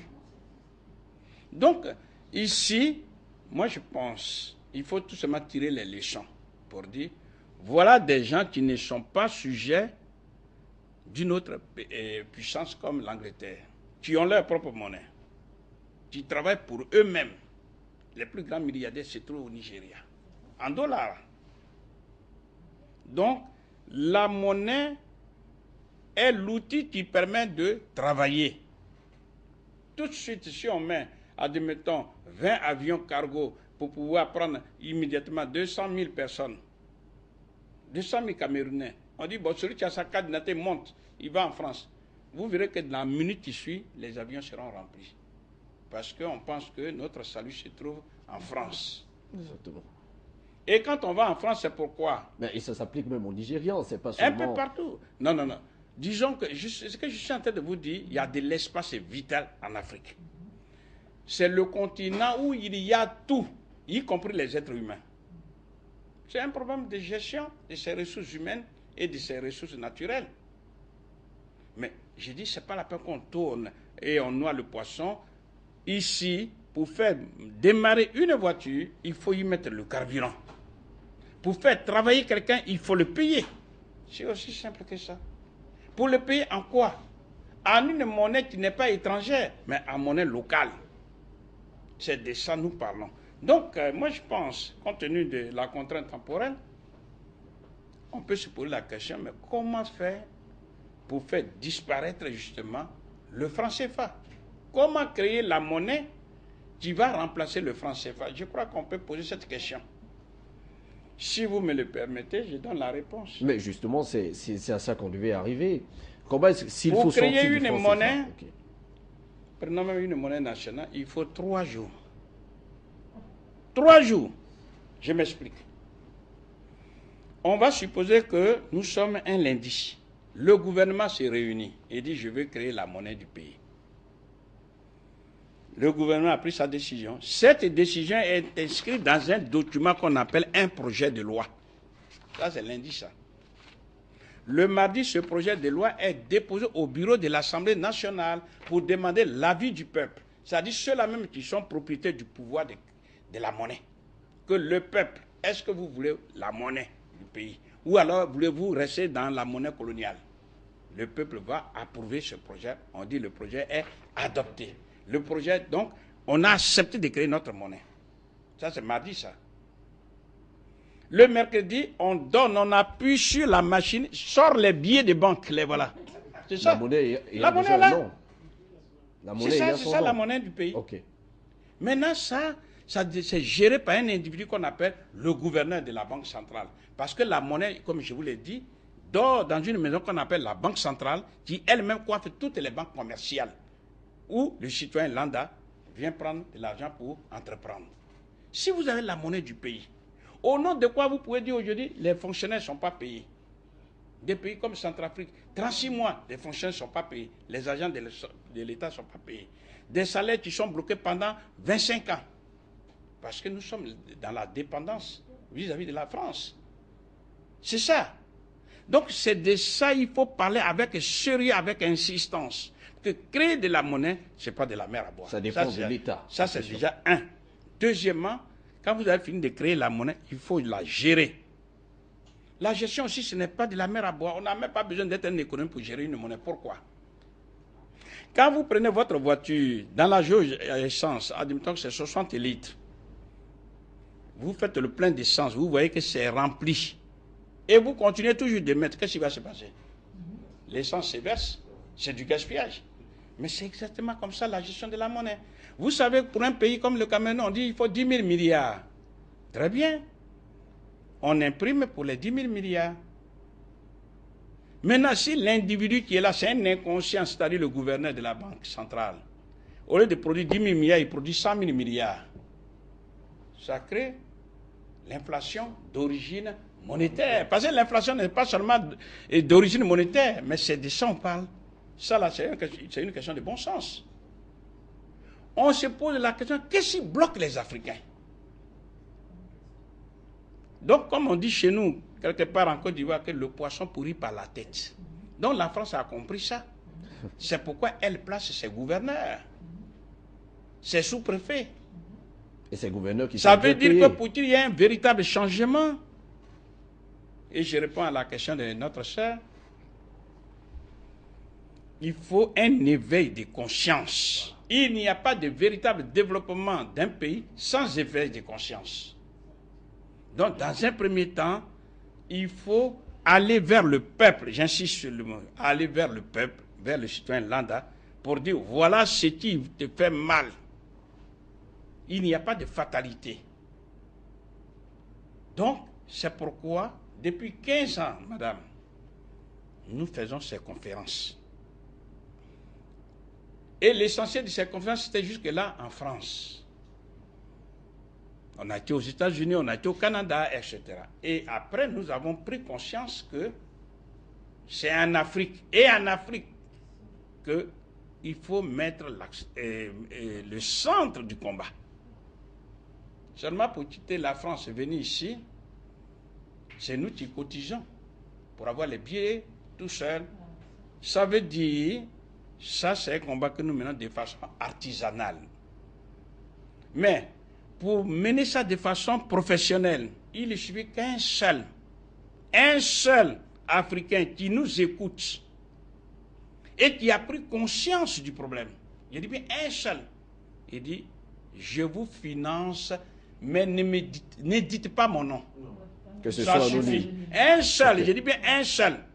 Parce que ceux qui sont au gouvernement, ceux qui sont les officiels, ils ont le devoir de parler le langage de l'entreprise qui les a embauchés. Okay. D'accord. C'est ça. Donc ici et maintenant, s'il y a un seul, peu importe son rang, il dit, j'ai compris. Voilà, je finance cette campagne. Et nous avons déjà commencé partout ce qu'on appelle le mouvement pour la souveraineté économique et monétaire de l'Afrique, en abrégé le MOSEMA, qui a été créé en Côte d'Ivoire, et on met partout des sections, partout. Ici, nous sommes au Cameroun, on est en train de mettre les sections. Mais, comme on dit, l'argent, c'est le nerf de la guerre. Il ne suffit qu'un seul seulement.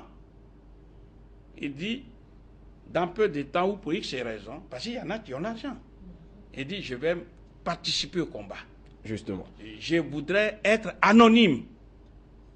Et il finance les déplacements. C'est aussi simple. Vous verrez que dans les jours qui arrivent, dans les mois qui arrivent, c'est la base qui va bouger. Ok.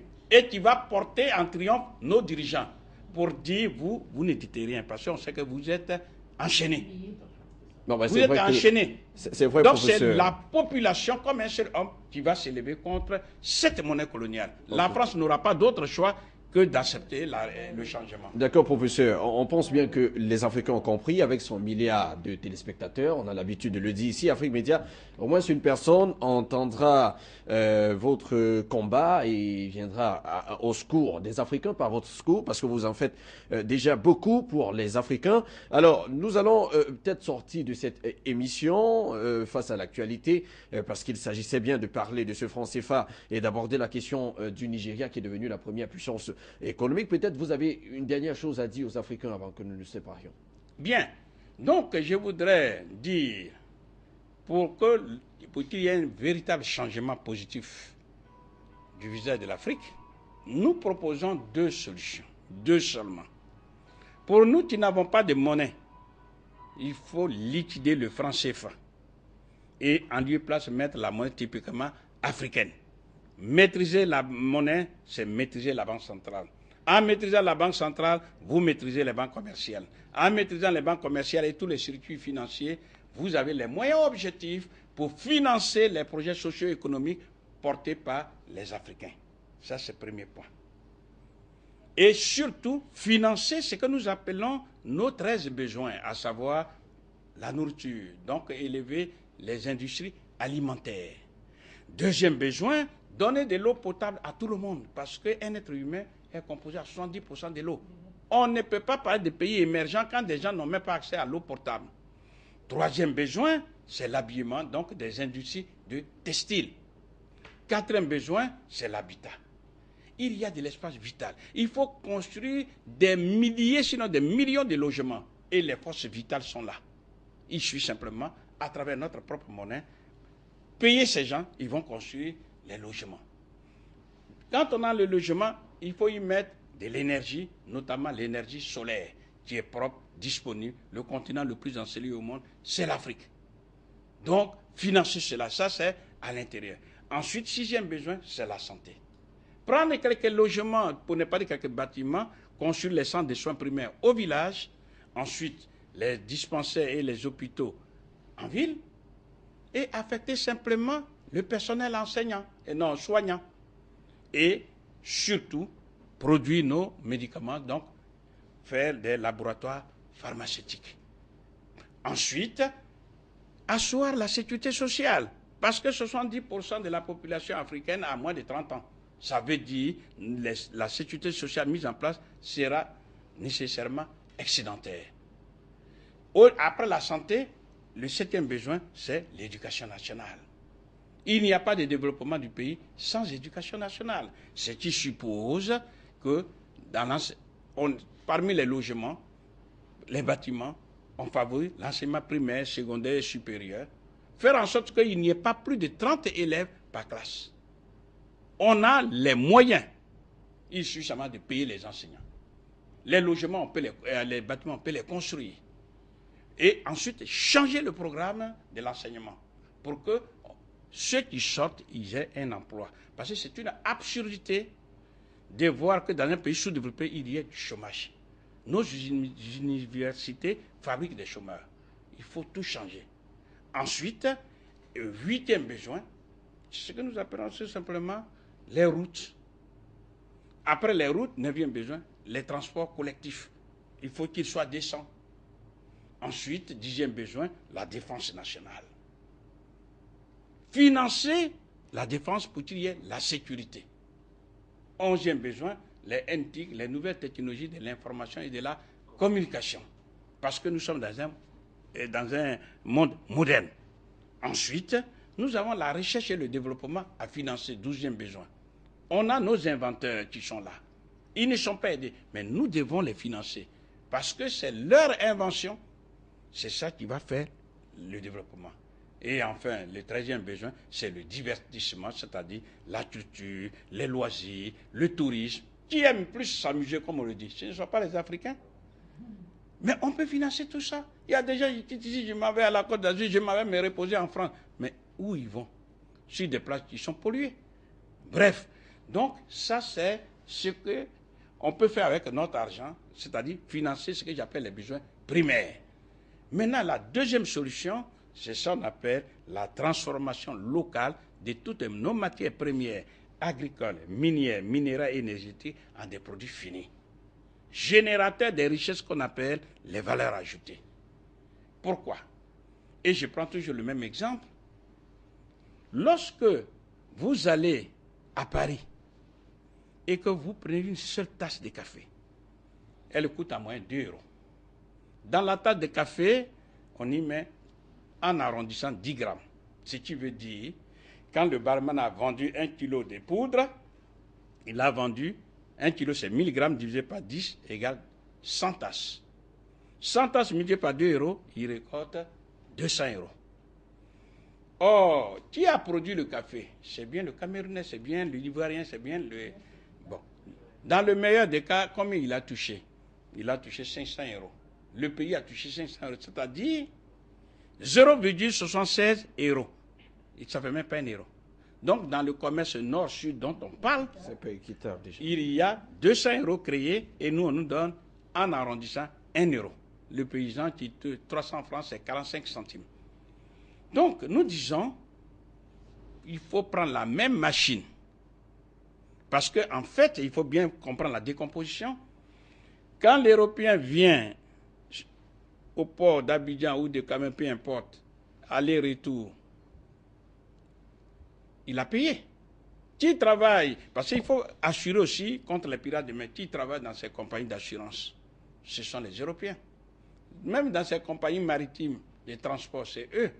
Quand on arrive au port de Rouen, peu importe, et que ça va jusqu'à je saute les étapes dans l'usine. Où est la machine? Qui travaille dedans? Ce sont les Européens. Et quand le café poudre sort de la machine, il faut emballer.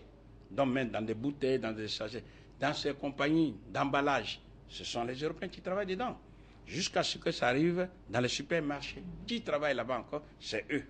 Et c'est à partir de là que le barman, le barman vient acheter la poudre pour alimenter son bar. Qui travaille dans ces bars? C'est eux. Vous voyez que tous les circuits, ça a donné des milliers d'emplois. Donc nous disons, comme il y a là une extraversion de ces emplois, on prend la même machine, peu importe qu'elle vienne de France, de Chine, d'Australie, et on l'implante ici. La machine fait exactement le même travail. Sur 200 €, on peut quand même leur vendre 50 €. 50 €, ça fait 31 000. Donc sur les 50 €, comme malheureusement le paysan est toujours léger, on peut lui donner, sur les 50 €, on peut lui donner 10 €. C'est-à-dire 6 555 francs CFA le kilo. Quand le paysan obtient le kilo à 6 500, mais il sort de la pauvreté. Et lui-même, il peut utiliser son argent pour acheter des machines agricoles et améliorer les conditions de vie. Son enfant ne va plus hériter de sa pauvreté, mais de sa richesse, ce qui n'est pas le cas. Parce que là, on a mis en place ce qu'on appelle un système excluant. Excluant qui? De la consommation du produit fini, comme le kilo de café à 200 €. Le paysan qui touche 45 centimes, ou même en arrondissant 1 €, est-ce qu'il peut acheter à 200 €? Non. Donc lui, il est exclu de la consommation des biens, y compris même le bien que lui-même il a produit.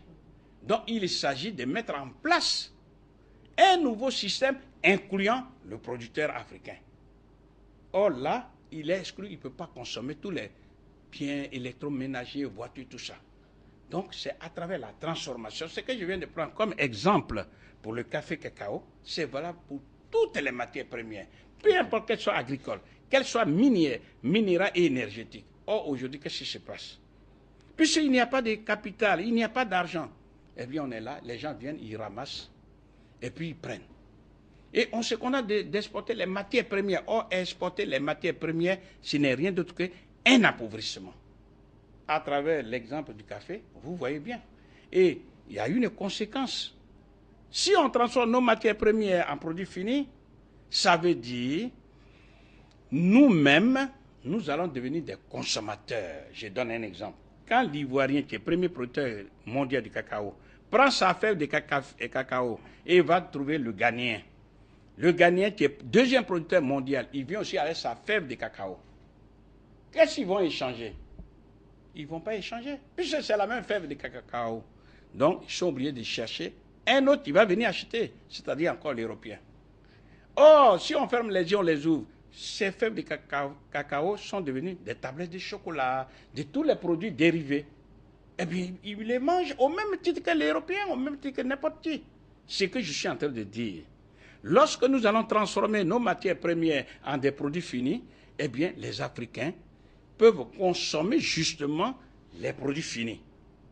Et l'Afrique, tout le monde le sait, sauf les Africains, est le plus vaste marché du monde en l'an 2050 avec ses 2 milliards de personnes.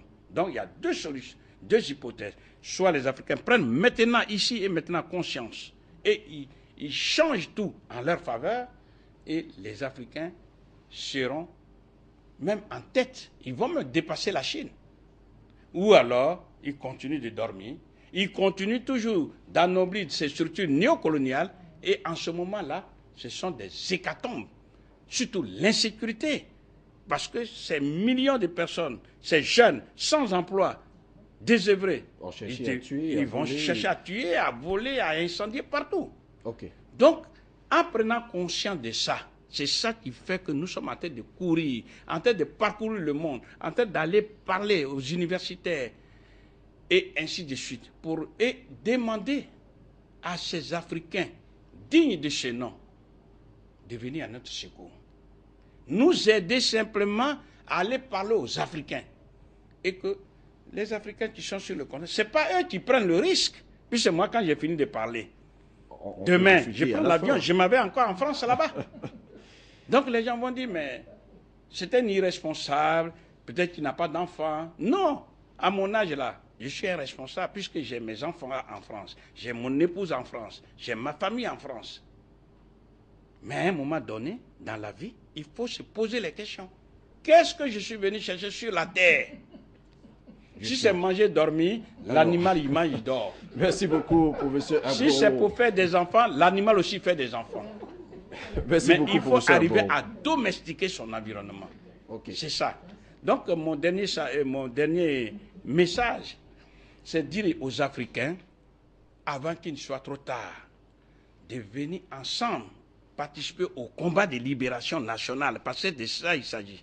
Ensuite, il y a des gens, donc que je ne vais pas dire, mais qui nous écoutent, qui sont capables de nous aider, tout simplement en finançant la lutte. Et ceci de façon discrète.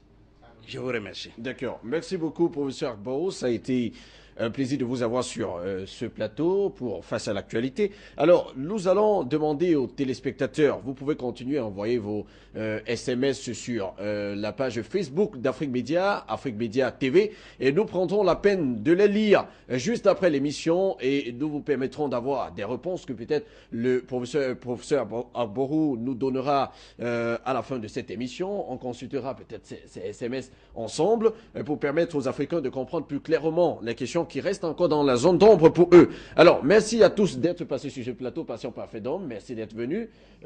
Son Altesse Royale Isaka Ekwala Isaka, merci d'être venu. Robert Simo, merci d'être venu. Professeur Agbo, nous vous disons encore grandement merci d'avoir accordé cet entretien tout au long de cette émission. Et à vous, chers téléspectateurs, on continue de vous dire que l'information est en continu sur votre chaîne de télévision panafricaine. Les programmes aussi sont en continu. Bye bye.